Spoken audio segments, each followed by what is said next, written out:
Hey guys, thanks for joining this week. Super excited to do another one of these live lessons.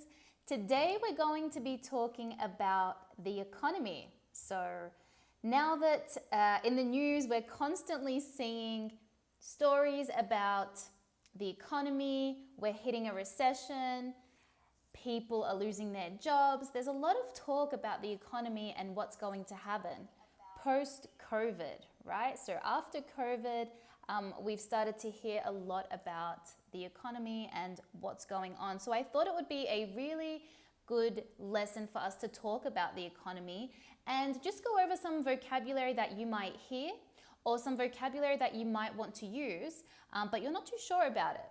So let's get started. Like all my lessons, I suggest that you write down any new words that you learn, and ask any questions in the live chat and form example sentences of these vocabulary words that I give you. You'll notice that with some of the vocabulary, I will provide a definition and an example sentence, and with others, I'll just provide a definition.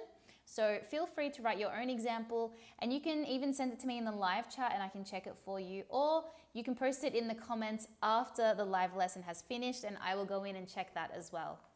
And make sure to rewatch this video in a few days because it's hard for us to remember all the information that we learned just from the first time around. So it's really good to kind of come back and revise the lesson in a few days. That way you make sure that you remember everything that you've learned.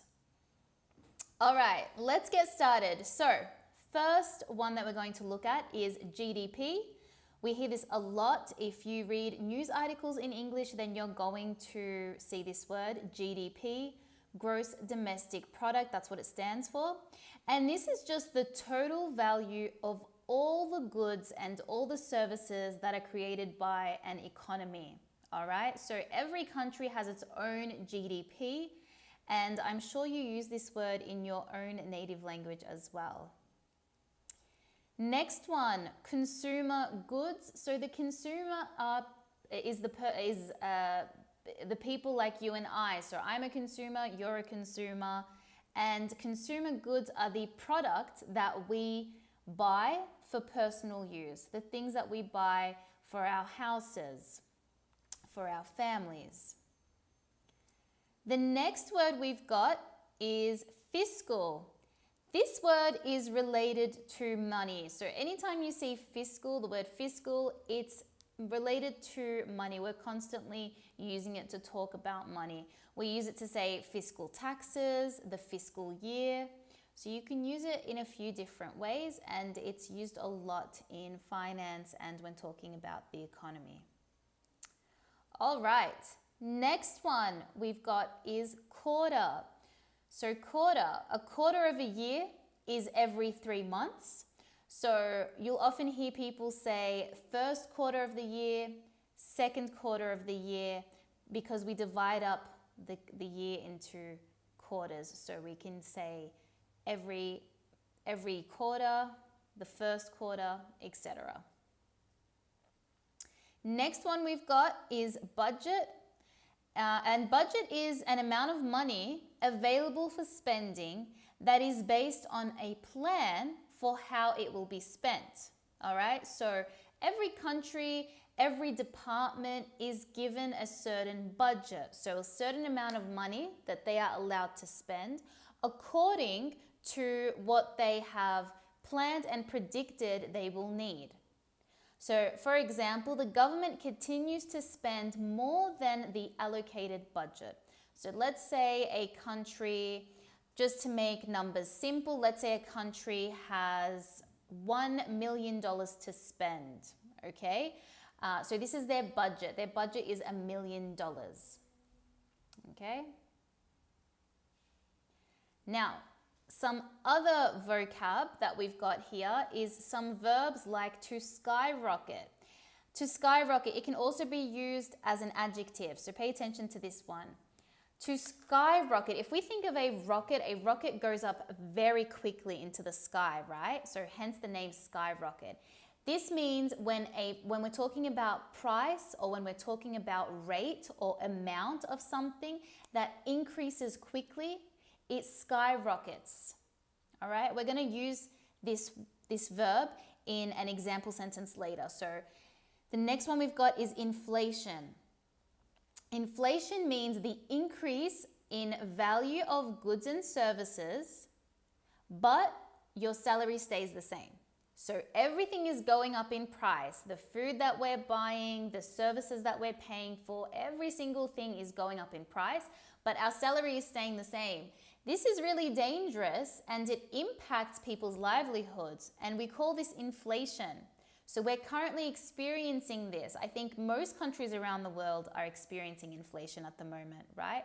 The price of food is going up, the price of services, the price of our bills, our electricity, our gas bills, etc. So an example sentence using inflation and using skyrocket. Inflation has caused consumer goods to skyrocket in price. All right, so we've got 3 of those vocab words here: inflation, consumer goods, and to skyrocket. So you can see how we've used them in a sentence. The opposite of inflation is deflation. So this is the decrease in the value of goods and services. So this is when the price of the goods that we buy and the services, this is when the price of them goes down. Now, this isn't necessarily a good thing because sometimes companies aren't able to manufacture as much and they get impacted, and therefore it's a domino effect which then impacts the economy and employees, etc. The next one, it's not inflation or deflation, it's stagnation. So this is when it's kind of in the middle of the two, right? So there's very little or probably no growth at all in the economy. It's kind of stagnant. It comes from the word stagnant, which means that it kind of stays still. It does not move. All right, stagnation. Next one that we've got is economic bubble. So when inflation occurs, the price of things exceeds their intrinsic or the real value, okay? The actual price that it's really meant to be at. It's when it exceeds that price. It's way beyond the intrinsic value of a specific product. So let's say I have this pen, the intrinsic value or like the real value of it is probably $5. So in inflation, it probably reaches $15 or $20. So what happens is people start to pay more for it, more than what it's really worth. And this causes the economic bubble, so this bubble that we're in, to eventually burst or pop. So it keeps inflating, and then eventually the market can't handle it and then it pops. So hence the name economic bubble. All right. So what I want you guys to do is when you're looking at new words, what you can do is sometimes you can try and understand the meaning of a word because there's smaller words within it. For example, to skyrocket, sky and rocket. A rocket launches into the sky and it does so very quickly. Okay, so we can link that to what it means when something skyrockets. An economic bubble. A bubble is something that is round, it has air inside it, and it's kind of isolated from everything else. And the more we inflate this bubble, the more likely it's going to burst and eventually pop. All right, next word, recession. This is also a very common one, and a lot of people have been talking about recessions and how we might be going through a recession soon.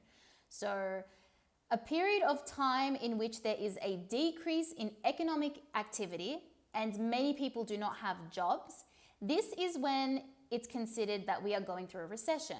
Okay, so during this period of time, you would consider a recession. All right. An example using recession: the Minister of Economy helped pull the country out of recession. You'll see here I've put in bold some of the words in the sentences, and the reason I've done that is to show you guys either some new phrasal verbs that you can use when talking about a certain word, or some different expressions or phrases you can use as well. All right, so to help pull out, here it refers to like saving the country basically financially. So to pull it out of recession, it's to take it out of the recession, to pull it out, to save it basically. Okay. Deficit. This means to have less money than the amount needed. So let's say the country needs, for example, or let's say we have a company that is making a revenue of $10 million, all right? But it's spending $12 million. So its expenses are $2 million more than its revenue. So what happens is the company becomes in a deficit. So what you could say is the company is running a deficit of $2 million. Again, I've put this in bold here so that you guys can see how we can use deficit with other words and other phrases, how you can form it in a sentence. So the company is running a deficit of $2 million. The next word we've got is surplus. This is the opposite of deficit. This is where you want to be. So this is when you have more money than is needed. Okay? When you have more money than is needed, this is surplus. The next verb that we've got, and it's a phrasal verb actually, is to lay off. So this is when a company discharges or lets go of employees because of economic conditions. So there's a shortage of work, there's not as much production, the company can no longer afford to have as many employees. So it has to lay off employees. And this is obviously part of a recession, right? So a lot of people are hit hard with some of the consequences of economic problems. All right, some more vocab. Debt. Notice I pronounce this word with a silent B. So debt. This is the amount someone owes, or maybe even a company or a government, right? So it's the amount that you owe to someone else. An example sentence, the country is in $1 trillion in debt. The country is $1 trillion in debt. All right, so it owes $1 trillion to other countries, to other companies. So it needs to pay back $1 trillion. That's a lot of money, guys. All right, next one. To be or to go bankrupt. So we can use the verb to be or we can use the verb to go with the word bankrupt. And this describes a person or a company that is unable to pay its debts. Okay, so if you've got a lot of debt on you and you just can't seem to be paying it off in time, then sometimes you end up becoming bankrupt. So you can say that a person is bankrupt, he is bankrupt, or the company went bankrupt. It's very common for us to see this. So when you're watching the news or when you're reading a newspaper, pay attention to these words that you're going to be seeing more often now, okay? Stock market. This is the business or the activity of buying and selling stocks. Very stressful job. If you've watched the movie Wolf of Wall Street or any other movie that depicts the lives of people who work in the stock market, it's a very, very stressful job, okay? So stock market. The next one, to crash. This means to rapidly go down in value. So for example, in 2008, the stock market crashed, resulting in many businesses closing, right? So it crashed, bam, it came to an end. So to rapidly go down in value. And lastly, some conversation starters that you can use to talk about the economy. So if you want to open up a conversation with someone, let's say you're in a meeting and you want to talk to someone about the economy, you could start the conversation by saying, have you seen the news lately? The economy is in decline. People are saying we are heading towards a recession. What do you think?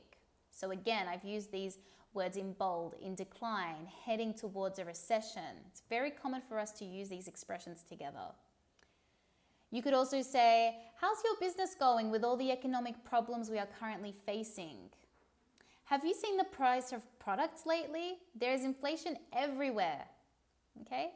So it's a good way to connect with others, to talk about the economy, to open up a meeting talking about the economy and then kind of moving into your problems that you're facing at your company due to the economy.